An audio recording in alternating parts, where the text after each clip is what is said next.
imperative. Moving on to Niger State, what is happening is, without mincing words, is a state-backed persecution.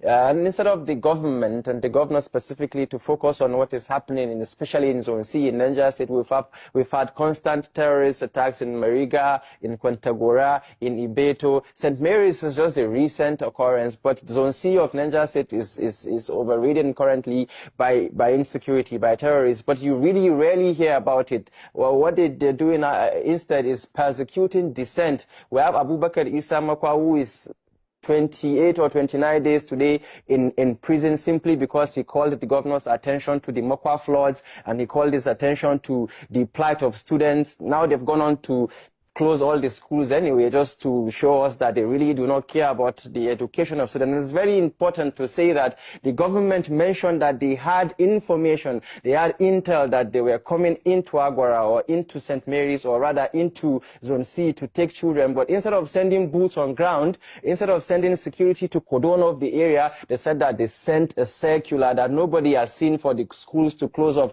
That is admission of incompetence. And we also have Negenu, for example, Abdul Malik, the guy you mentioned, who is currently also in prison, Bidda. His crime is simply to run for office and complain thereafter that there was irregularity during the elections. What actually happened was that the governor had gathered people around in Bidda in their thousands. In fact, there was a stampede the day before in their thousands, just to share money to them. And this is the custom in Niger State today. They will gather people and be sharing 1,000 to 2,000 to them. So the second day when they were sharing the money, the money, could not reach everybody. So the people there were angered and they started throwing pelting stones at the convoy of the governor. And instead of the governor to go and, reflect, introspect, and ask why we even have this much people on the streets, this much people hungry, they are not in school, they don't have shelter, they don't have anything, there's no dignity whatsoever. They're trying to blame Negenu, Abdul Malik Negenu, simply because he came out, he said that, his name and his party's name were omitted in the ballot, and he had at least the people showed him love and support, and he was complaining, and now they said that he was the mastermind behind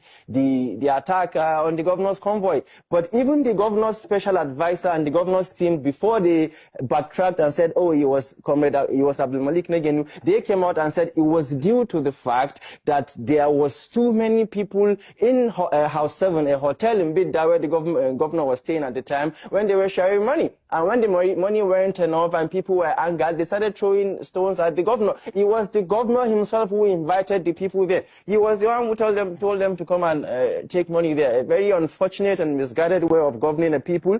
You disempower them, you empower them with poverty, you rid them of their dignity, and at the end of the day, you want to blame an innocent man for what is a natural occurrence. It's a natural occurrence. So what is happening in Niger State is highly condemnable, and we call on the government to release these people ASAP. It is highly condemnable. Persecution is not going to take the place of governance. It's either they face governance. If they are not going to take criticism, then they should give way for those who are able to. But this is a democracy, and we are going to criticize the government however we deem fit. Thank you so much, Dr. David Okoro and lawyer Ibrahim Wali, for your contributions, and thank you for coming to Inside Sources. Thank you very much. For having us. We're grateful.